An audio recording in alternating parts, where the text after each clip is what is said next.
Everyone is a star child, made of stardust and the infinite potential of the universe. This extraordinary fearless something in each of us clamors for freedom from the bonds of fear, conformity, and an ordinary life. Welcome to Dr. Durr's Living in the Sweet Spot, where practical tools and solutions from the intersection of mind-body medicine, science, and spiritual well-being awaken and empower you to live out your infinite potential, to live life in the sweet spot.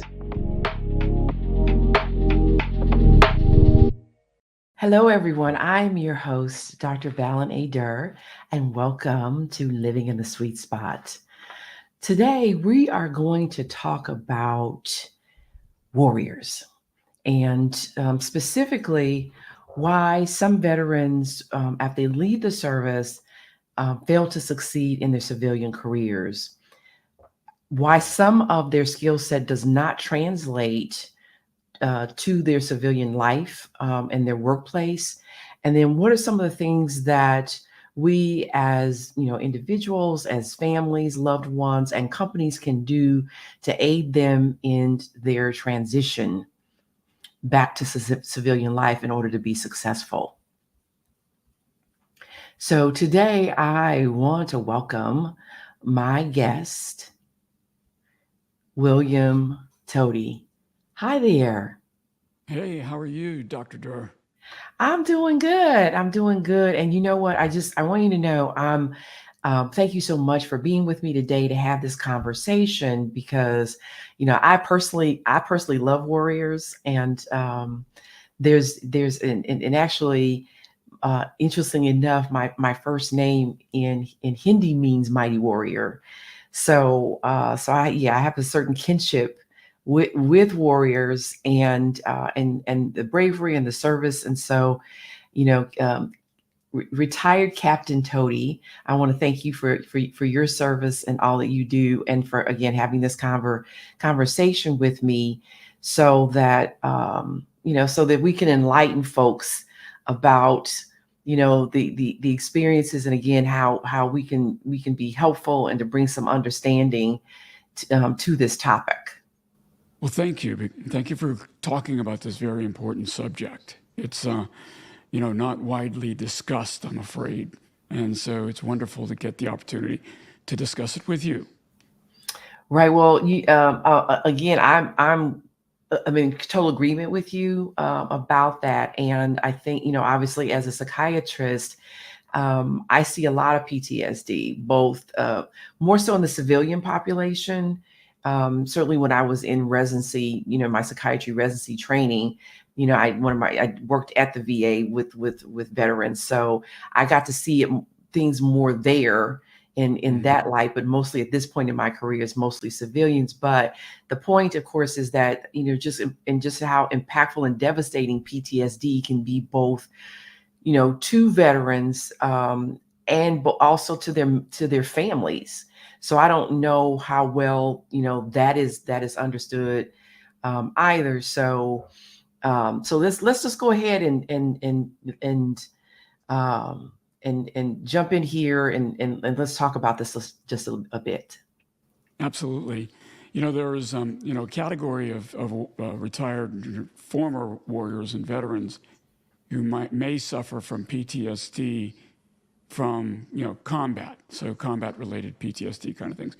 And it's interesting though that it's not just the combat experience in Iraq and Afghanistan and places like that might lead to combat-related PTSD.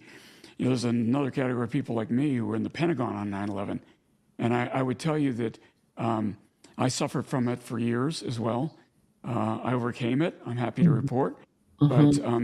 But there's that one category of veteran. There's another category of veteran that's actually never been in combat, but for reasons of sexual assault or things like that, they end up suffering from PTSD. So you know what? How about if we do this? Because also there a lot of folks may not even be aware of what PTSD looks like, right? What do you experience?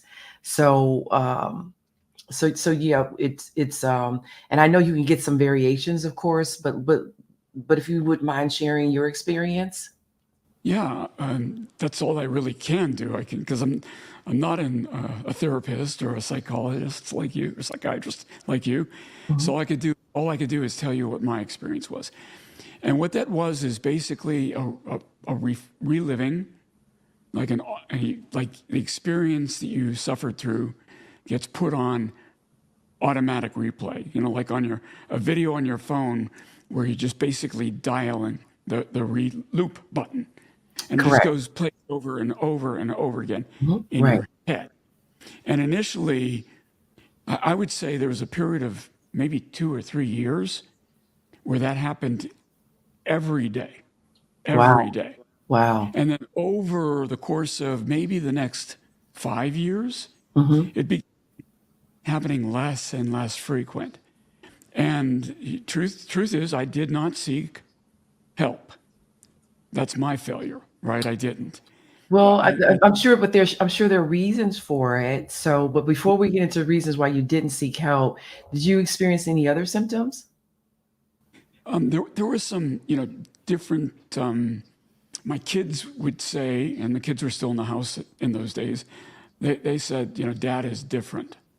Mm, He he's not the same dad joking, fun loving kind of guy he mm, was before mm. that event Right. occurred. And I will tell you again that I disagreed with them. I took umbrage at the thought that I had changed.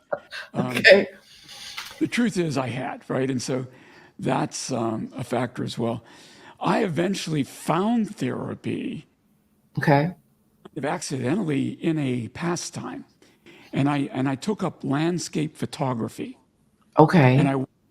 and to different places in the world, and I would stand in front of a mountain, and stare at the mountain, and it Okay. clears your mind. Try to capture that image of the light on the mountain, Yeah. and there's an artistic aspect to that. There's a technical aspect to that. For an engineer like me, Yeah. I like that as well, right?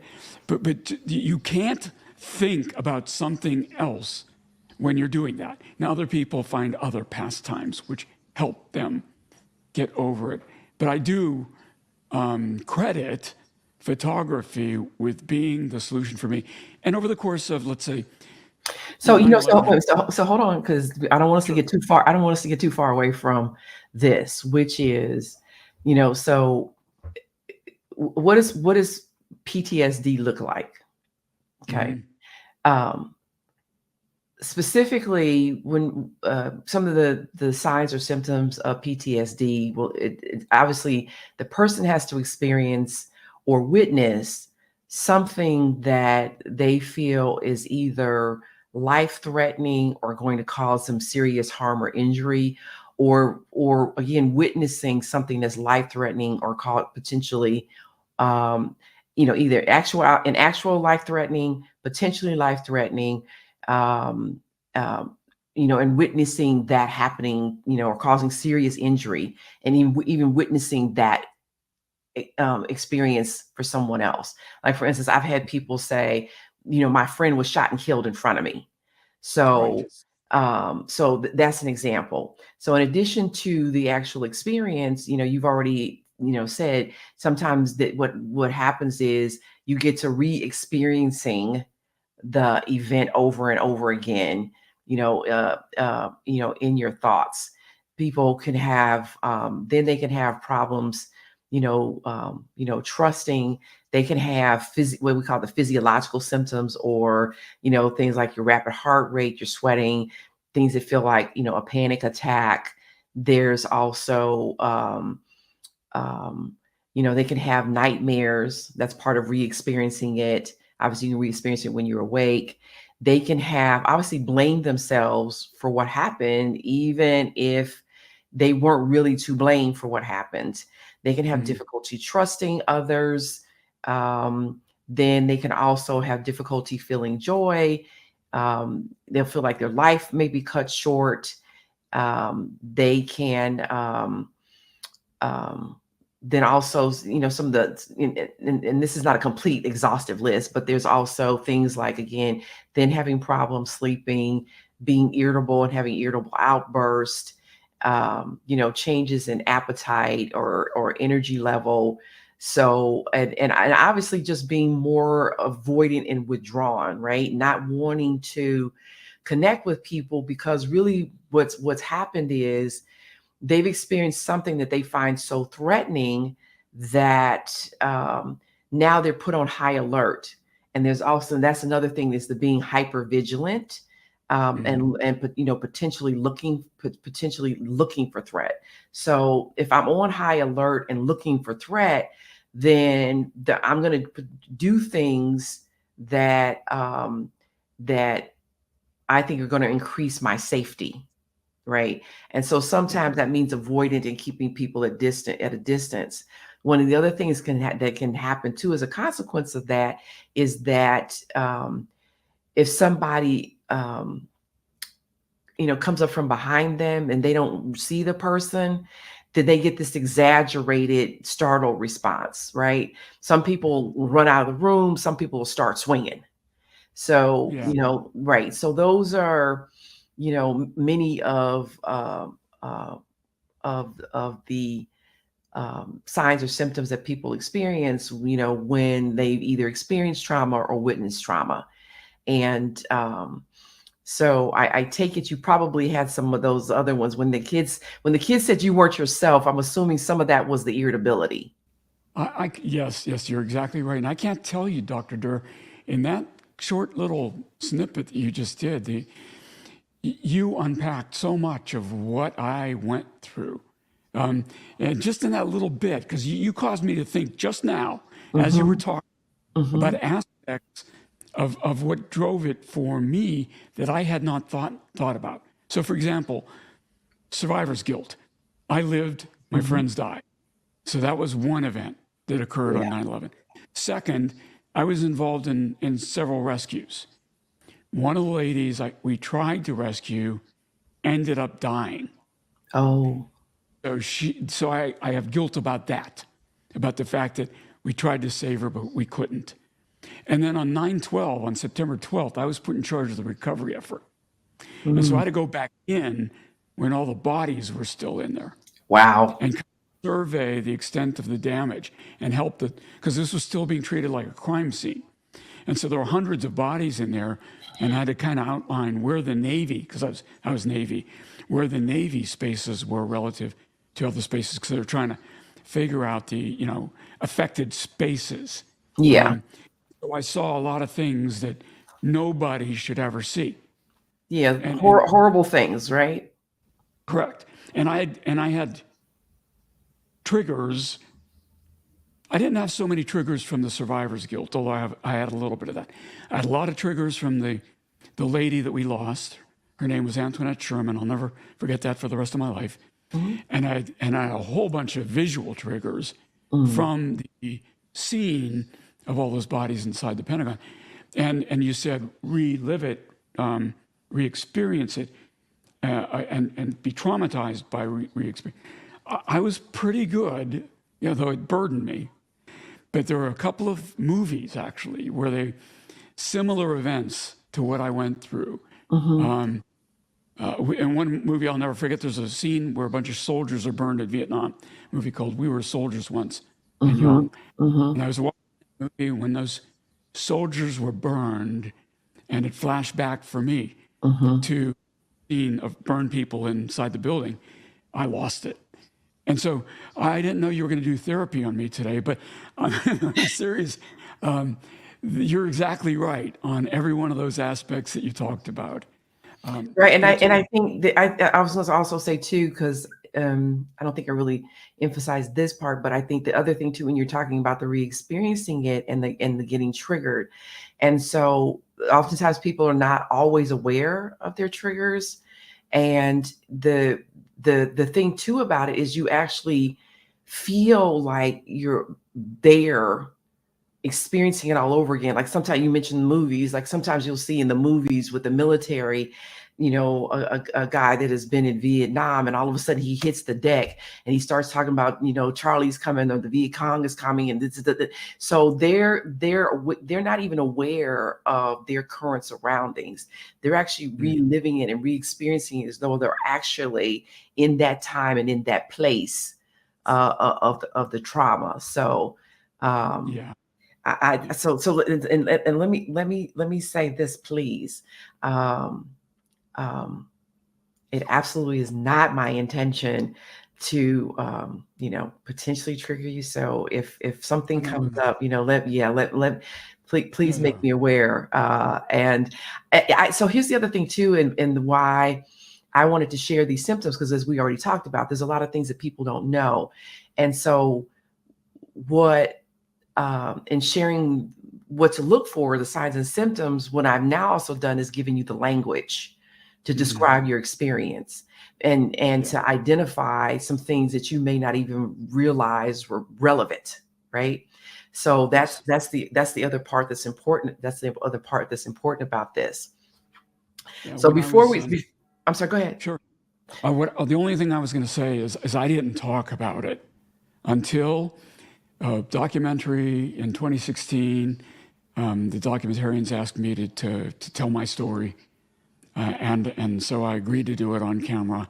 Mhm. And again, they were very kind to me because they didn't air the parts where I lost it as I was telling the story. Yeah. And so I got the story out there, and I've told the story several times since then, and I have been okay with it. So I don't think I'm going to lose it with you here today, Dr. Durr. But it did take from 2001 Mhm. until 15th year anniversary, and I was still affected by it so much that I couldn't talk about it. But once I did, it got easier. Yeah.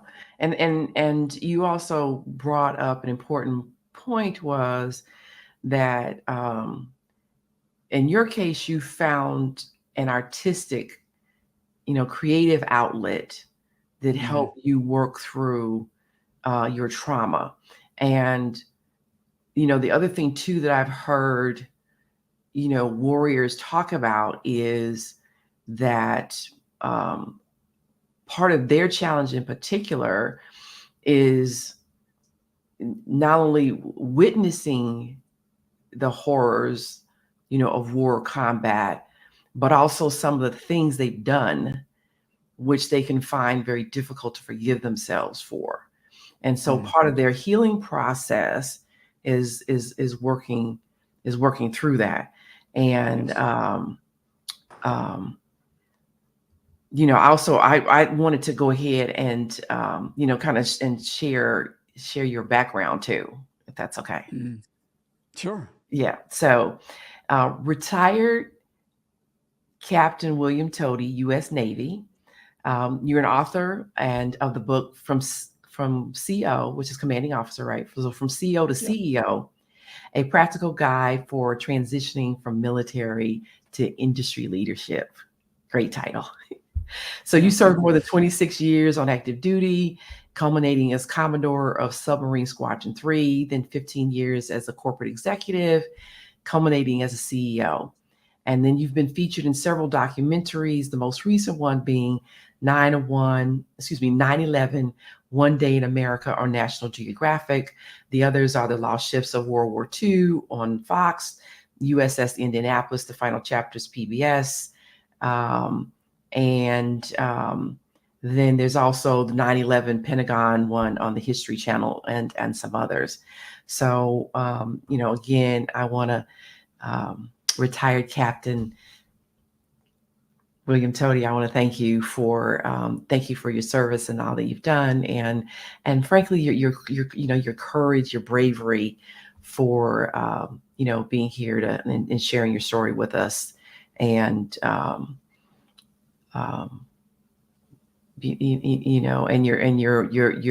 your band of brothers and women, brothers and sisters, I should say, your band of brothers and sisters, right? So we were talking about the fact that you found this therapy, which was the photography. Mm-hmm. And so how, so let's see, so you obviously found something you feel that helped you make the transition, right? So Absolutely. we were talking about, so why is it, one that military people, when they leave, they can actually end up leaving service, but then also, when they leave, there's we talked about this briefly off camera, that there's also this high rate of suicide the first year, after they leave service. Yeah, that's when military folks are the most vulnerable to suicide. And there's a bunch of different reasons for that. The first one is, a lot of military folks, suffer injuries, whether they're psychological injuries or physical injuries that result in pain. So that becomes a risk factor, the fact that they're experiencing pain. The second one is that after they leave service, the support structures that they relied upon while in service are gone. And they have to rely on a different set of support structures, some of which aren't very effective. So, for example, the Veterans Administration gets, pilloried quite a bit, and you've worked there, so you understand why that might be. But the truth is, unless you are suicidal, Mm-hmm. actually suicidal, and you report yourself as being suicidal, it's very difficult to get timely help from the VA. It's not uncommon that when you want to seek help and you aren't to the point of suicide, Mm-hmm. where you call the hotline, it's 6 months or more before they can see you. So that leads to frustration, which becomes the second risk factor. And then the frustration leads to hopelessness Mm-hmm. because they don't ever get better. And those three factors combine to lead to this, despair, which greatly increases the risk of suicide in the first year. I'm not a psychiatrist. I'm not you. I can't treat those factors. But what I learned over the course of my civilian career is that their transition into a civilian workforce can be one of those stressors that leads to the psychological pain, because it's very different working in the civilian world as it is in working in the world, in the uniformed world. And so over the course of my civilian career, I tried to mentor and counsel. I ended up hiring hundreds of veterans. And I wish I could tell you that the success rate in hiring those veterans was really good for me, because I was a veteran. But it wasn't any good for me as it was for anybody else, which is what led me to write the book. I decided to focus on the employment aspect of that transition challenge, because I couldn't treat the PTSD or the other factors, right? So that Right. was So my. can I just also to have an idea? So what are some of the supports when they're on active duty that they have that are helpful, that they don't have once they leave service? Well, because you are required to be deployable, that it's much easier to get military, psychological, dental care, Okay. because you need to be able to deploy at any time. So when you Okay. say, look, I got a problem, I got a bad knee, or Mm-hmm. I'm struggling with this issue, this personal issue, you got chaplains available to you. You got mental health therapy available to you. You got physical physicians and, you know, um, healthcare available to you. Um, when you leave, you're no longer deployable. So the whole attitude changes, right? You've just got some people, unless you have an employment health care plan, some people just have the VA.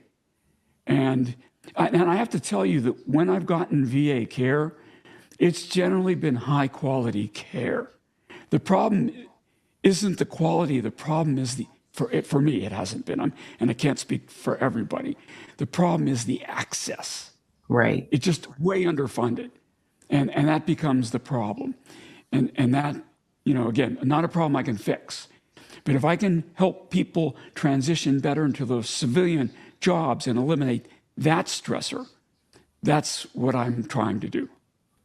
Okay. Awesome. So let's go ahead and take a break, and then when we come back, we'll talk about those things that you do in order to help that transition be successful. Heaven Abounds in You enlightens, uplifts, inspires, and invites you to live a life that's engaged, joyous, and limitless, the sweet spot of life. Take this journey in oneness. We are and have all that God, the infinite creative source of the universe, is. You are infinite potentiality, and the kingdom of heaven is within you. Heaven abounds in you. Hi, if you just joined us, I'm your host, Dr. Balin Durr, and I have the pleasure today of having a conversation with retired U.S. Navy Captain William Toti. And we are talking about the difficulties that military people can experience upon leaving the military and then becoming successful in civilian life. And so you were saying that while you've had the experience yourself of leaving, the struggle, and you realize that, of course, there are services that are no longer available to the veterans now that they're civilians that they had before. And so while you couldn't help them with therapy, you could help provide some other ways for them to be successful in civilian life. And so what'd you come up with? Well, in many ways, I was so blessed while I was on active duty. I had a great education. I had great leadership opportunities. I commanded a nuclear submarine. I commanded a squadron of nuclear submarines. And one would think Wow. Wow. I just want to say, I have to say, wow.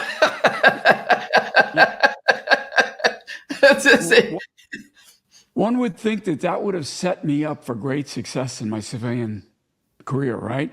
And yet I still almost failed. I screwed it up to begin with. And first of all, I didn't believe I could possibly screw it up, because obviously the civilian job's going to be easier than my 7 deployments were, right? I mean, wouldn't it make sense? And so, there's a bit of hubris involved there that causes you to think that any civilian job is going to be easier than any industry job, which turns out not necessarily to be true. Then there's the aspect that dealing with the civilian workforce is very different than dealing with the military workforce, right? I joke with my friends who are still on active duty. Leadership is hard, but it's even harder when you're leading people who can actually quit. I don't have to remember. I'm going to have to remember that one. That's a great one.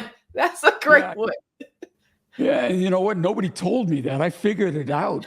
When I was CEO of the submarine, my crew might disagree with me, but we're underwater. There's no place for them to go, right? There's nothing they're going to be able to do. When I'm heading a business unit, if my crew doesn't agree with me, they're out the door, right? They're leaving.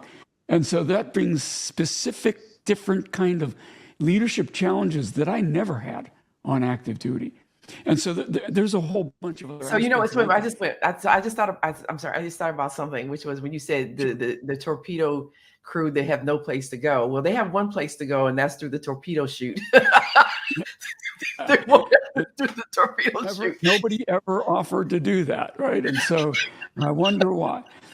But the thing when I had the epiphany, Dr. Durr, it was that the military actively makes the condition worse for people leaving service, because the people, they're supposed to prepare you for civilian life. And the military wants veterans to feel really good about their active service, about their time on active duty. And so the way they do this is by lying to you. They tell you that, I'm using the word lying. Okay. I'm going to be fair to them. The people who are running this training have never been in civilian private industry. They've never been a leader in industry. They're given a script, and they're teaching from a script. But that script tells the veteran, the soon-to-be veteran, that you gained all these wonderful skills on active duty. They're directly translatable to your future life in industry. And it turns out it's a lie. They are not. You're an infantryman. There's almost nothing you can draw from that that's going to help you in your civilian career, other than the ability to put up with hard times. In the military, we call it embracing the suck. This sucks, but I'm going to embrace it, right? Maybe that's a skill that you can use in civilian industry, because no matter how bad it gets at Home Depot, it's not going to be as bad as sleeping in the mud. Okay. So here's the thing. I think in the military, y'all call it embracing the suck. Civilian life is called resilience. Yeah, resilience, right? Resilience. Yeah, in theory, we've learned some resilience, but the leadership skills, you've got to adapt the leadership skills. You think you're going to know more about business than you really do. You're going to have to lower the level of hubris, especially if you leave like I did as a senior military officer, where you think, I've got the world at my fingers, because I've succeeded in the most hostile, challenging environment on the planet. So this civilian thing is going to be easy in comparison. You've got to learn to put your rank away. None of your prior successes will have anything to do with your future success. There's a great book on that topic called What Got You Here Won't Get You There, which I recommend. That book and my book are the two books I recommend to every transitioning military person. So people are going to be led to believe that because they were successful in the military, in fact, it's even worse than that. The more successful you are in the military, the more likely you are going to be to fail in industry. And as a result of that, almost 60% of transitioning veterans leave their first civilian job within 2 years. Normally because they're going to be let go. Sometimes it's because the civilian boss who never served in the military doesn't want to have that challenging conversation with them, where they tell them, you know what, your leadership skills aren't very good. You think they're better than they are. Or they just don't want them to. They don't have the other challenging conversation with them to tell them that they're failing. So they encourage them or talk them into, maybe this job isn't the right job for you. Or maybe we're going to have to put you over in this other job because we made a mistake in bringing a veteran into this job. And so there's a whole bunch of aspects of this that I try to unpack with my book. I learned I can't mentor everybody, but I could write a book that hopefully will affect thousands of people, that will have the effect of mentoring everybody. And that's what I'm hoping happens. Okay, so what would you say then directly, what's specific other than embracing the suck? Other than that, what military skills are then transferable to the civilian life? Well, I think the resilience issue that you want, other than that, leadership skills can be modified, can be adapted to be effective in the civilian world. I was first. So right now I'm having a moment of disillusionment because I'm thinking to myself, I'm going, wait a minute, hold on. I could have swore things like discipline, teamwork, failure is not an option. For just those three alone, to me, I would have thought would have translated from active duty to civilian life. They do, and I was going to get there. But okay. Thing because I talked so harshly about it just a moment ago, but you are correct. You survive as a team in the military. And that's going to be really important in industry as well. Understanding defense of the nation is sufficiently self-actualizing that you don't have to buy into the mission. You understand the mission, but once you understand the civilian mission of your job That may be a little harder to embrace, but it's really important to embrace it. You will have that mission focus that will help you succeed. That's the failure is not an option aspect that you were talking about. So yeah, Yes. all of those things are very important on active duty and industry.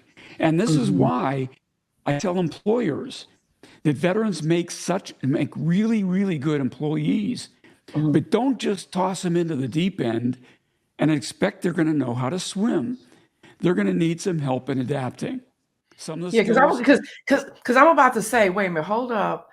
If that's not the case, then I'm gonna have to go have a conversation with SecDef on from the Transformers, who yeah, said, who said that about the unit. and please do it because he needs to hear that Okay, because his team okay. isn't doing veterans much good as they transition. And I've had those conversations with Hmm. the people responsible for the transition training. They Okay. don't want to hear it, right? Because they're never measured on the effectiveness of their product. They're Ooh, never evaluated ooh. on the effectiveness of their product. Nobody goes back and says, hey, those veterans you trained 5 years ago, how are they doing today? Okay. They have no way of measuring that, right? And tying it back to the people who conducted that training. So they basically do, it's catch and release, essentially, right? So that's what they're doing. Catch and release, catch and release. Good So, luck. Hope you do well. so specifically, so you're talking about then it's you have to adapt your leadership style. Do you want to Mhm. elaborate on that some more, or do you want to get into some of the other things that don't transfer, the other skills that don't I transfer? the two big ones are the leadership style and the mission, right? So when I talk to people coming out of the military, I say, okay, you want to go work for fill in the blank for, this new healthcare company. Hmm. And you'd be surprised at the number of people who leave the military, had nothing to do with healthcare in the military, but go work for a hospital or something like that. Um, and I say, so what's the yeah, really. Yeah, yeah. So in quality control, things like that. Okay. I'm not sure I understand why the hospital wants to bring military people into medical quality control, but that's not my domain, so I'm not going to judge. Um, Okay. but I'll say, okay, what's your mission really going to be in this new civilian job? And they say, making money. And I said, yeah, you know what? If you think that's your mission, you're going to fail. That Mm. has to be a byproduct of succeeding in the mission. But they've got this very naive movie based, they watched the movie Wall Street too many times. So they got this movie based perception of what business is all about that turns out to be really, really wrong and counterproductive. And so until they get their mind right on the mission, that's going to be a big issue. And the teamwork aspect of it, they're going to have to work, they may have to work with the teams that they've never had to work with before. And, I'll be upfront with you and tell you that the first time I ever had to work with an openly gay person was when I was a civilian, because that Mm. whole aspect of it hadn't Hmm. occurred yet. That revelation, epiphany, the change in policy hadn't occurred yet while I was still in uniform. Hmm. I was in the submarine force. We didn't have women on submarines yet. Hmm. And so all of those, you're going to have to work with a much greater diversity, and I mean that in the greatest sense, diversity of thought. People in the military tend to be fairly conservative. And then you're going to have to work with, ultra left wing people and not just work with them, but succeed with them. And so Hmm. all of these Hmm. aspects are a great culture shock. And these are for people who are well adjusted mentally to the transition. People who are struggling mentally with a Hmm. lack of support structure, you know, these are way less important secondary factors. Okay. Okay. Um, so how do you go about then adapting basically, right? Mhm. Because that's to me one of the fundamental mindsets that one has to have to thrive, to continue to exist in some instances, and certainly to even to thrive, is as a species, let alone as individuals, you have to be willing to adapt. So how do you adapt those two challenges, right, that don't usually translate well? What's the way that either the person themselves obviously has to adapt, or that, the companies can help them adapt, families can help them adapt. And I realize to some degree there's obviously difference between the work and the home life, but there's some overlap. But so yeah. So how do we help them adapt? It's different for the different categories, demographics of transitioning veteran. For the really junior guys and gals, they may not have developed the coping skills that more senior, let's say the sergeant major or the colonel might have developed. So their adaptation may involve a lot of, understanding and coping. There's another category, I would say the middle group, who've got a family, and suddenly they're going to find themselves in a situation where they're going to be around that wife a whole lot more, or husband a whole lot more than they were on active duty. And wait a minute, this is a different dynamic, right? And so are they going to get tired of each other? That's a real issue. I mean, I hate to say it. Or also the increased contact then increases the opportunity for conflict. Friction, exactly. Yes. Because I deployed for 6, 7, 8 months, and I came home.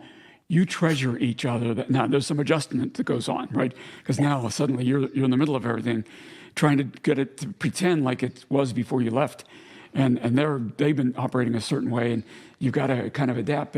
But beyond that, you treasure each other a whole lot more than you did, because of that absence. And you've been thinking about it and praying on it and hoping for it. And when it finally comes back, you treasure each other that much more. And so that absence is not going to be there anymore. And sometimes people don't react as well to that as they think they're going to. Then there's a third category of people, the senior folks. And what I tell them is, your key to adapting is going to be to accept the reality that you're starting all over again, that you do not know what it's going to take to succeed in this new environment. That 24-year-old who's going to be in the desk next to you knows more about how to succeed than you do, General. So, General, you're a second lieutenant all over again. And you better understand that if you don't, you're going to fail. And so those are, not a single easy answer, I'm afraid. So one of the things is, which is still translatable, everything, is let go of the hubris, right? Let go of the arrogance that you think that you're smarter than everybody else in the room. Yeah, because at one point you might actually have been, right? And that ain't going to be true anymore. So, and if you weren't the smartest person in the room in that instance, when you're the general, you certainly got the most authority and power in the room. Correct. Then Yes. You can hit the override button, and you're not going to be able to do that in industry. There's a whole bunch of other little things, and I talk about in the book, like a company organization chart is not a chain of command, right? So don't think of it like a chain of command, because you will fail. You're going to be measured on success, not on following the chain of command. So, but again, too much to cover in this 1 hour, I'm afraid. Gotcha. So, so specifically, what are some things that then can be done in order to help them to understand the new mission? Yeah, again, it has to be, every company is providing a product or a service for a customer. You got to start there and think, how am I making that customer's life better? And just, making people's life better, it can give you just as much self-actualization as defense of the nation. And so you've got to look for something that you can make peace with, join a company that you actually can embrace that mission. And that's really the first big step. Okay. And and then in I think today's language, the big thing is, how to make this a great customer experience, right? How do we Yes, make this a great customer experience? absolutely. Okay.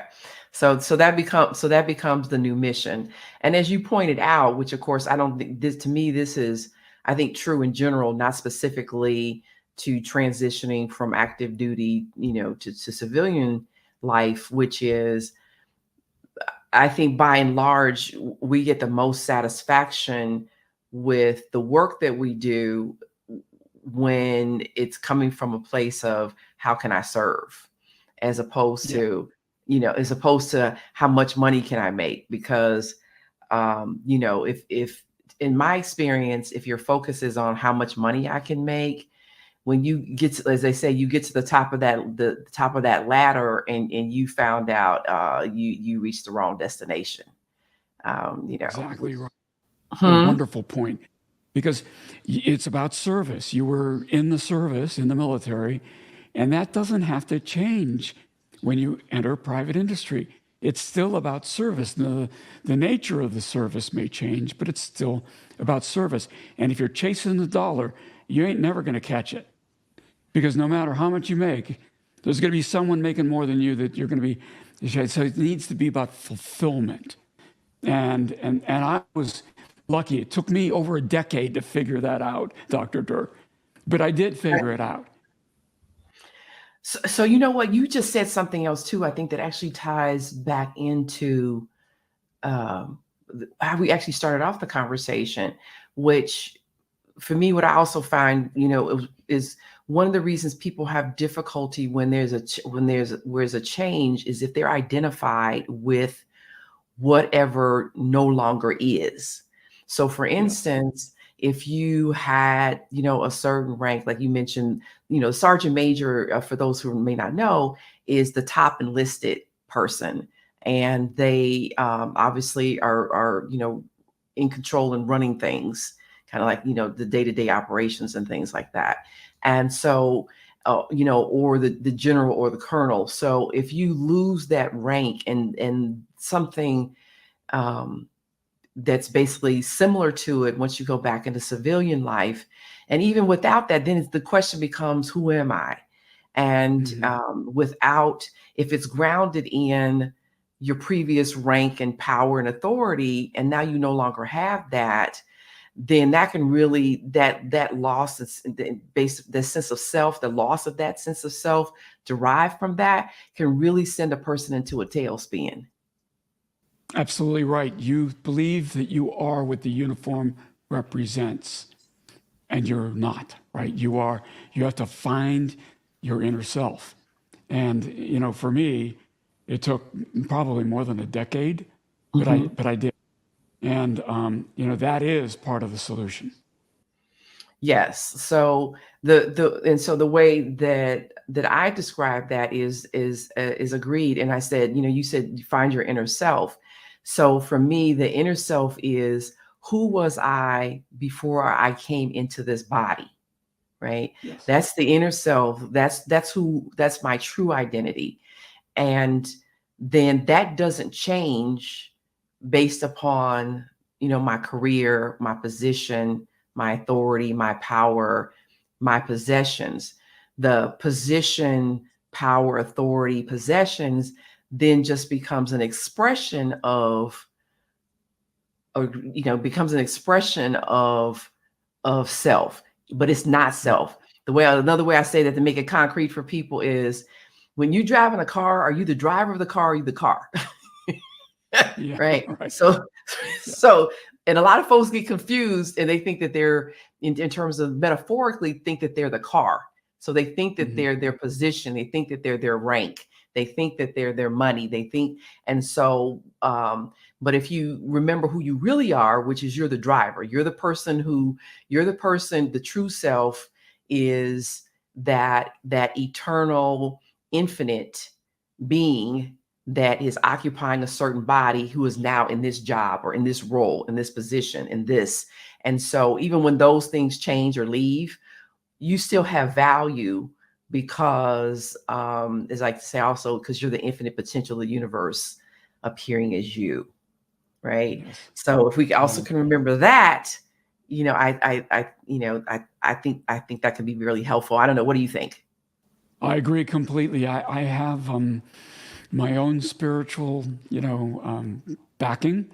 Yes. Um, and I don't even believe in my theology that I'm the driver of the car. I think somebody else is.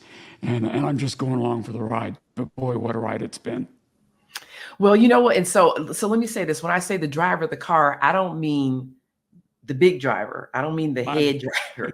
I'm meaning I mean, that, again, in my spiritual belief, who I am is an expression of the big driver, right? And yeah. so as an expression of that, I get to decide what do I want to do with that infinite potential that I am, right? What experiences do I want to create?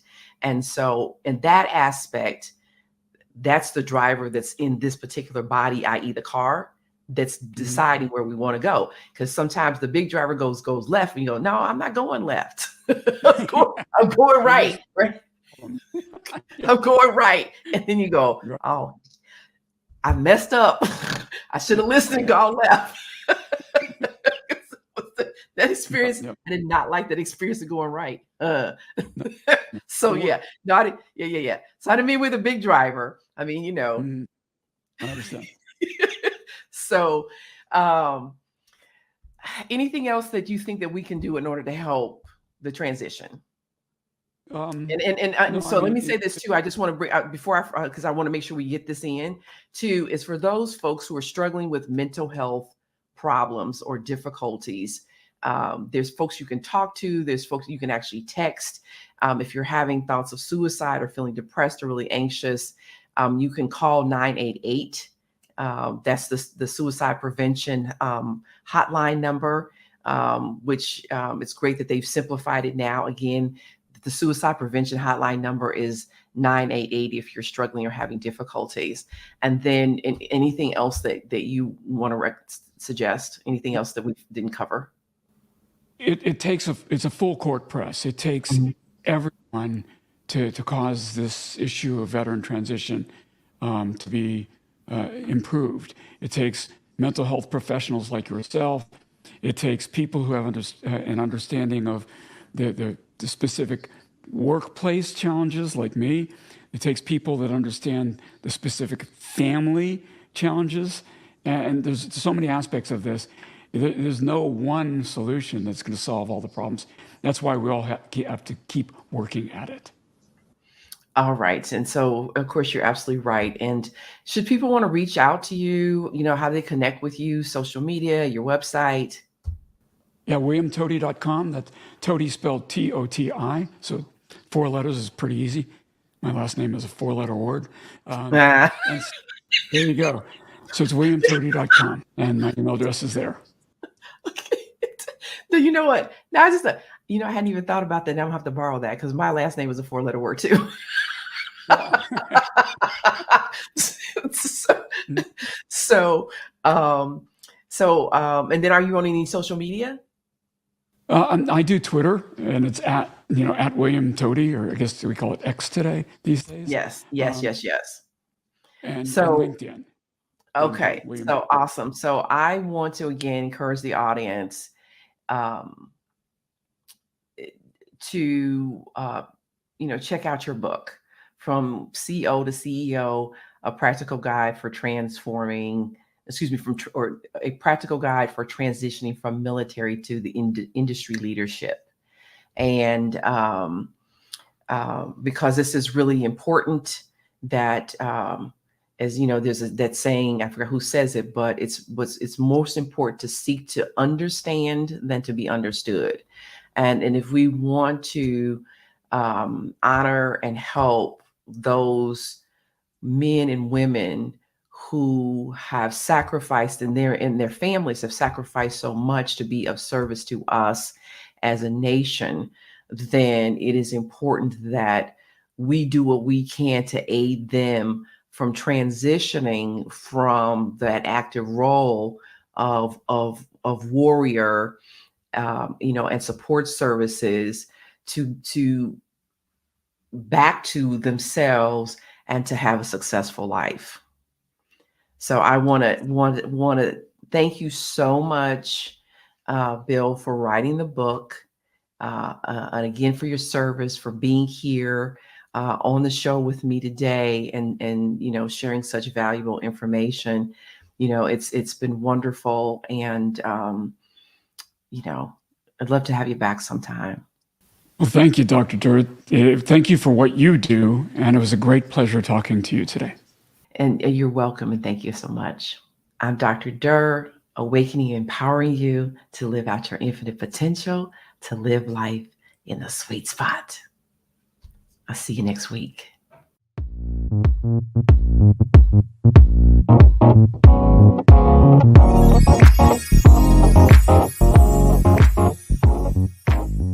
Thank you for joining us today in the sweet spot.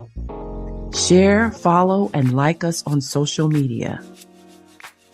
To learn more, please visit balinadurrmd.com, spelled BALINADURRMD.com. Join us next week, and remember, when you heal your mind, all things are possible.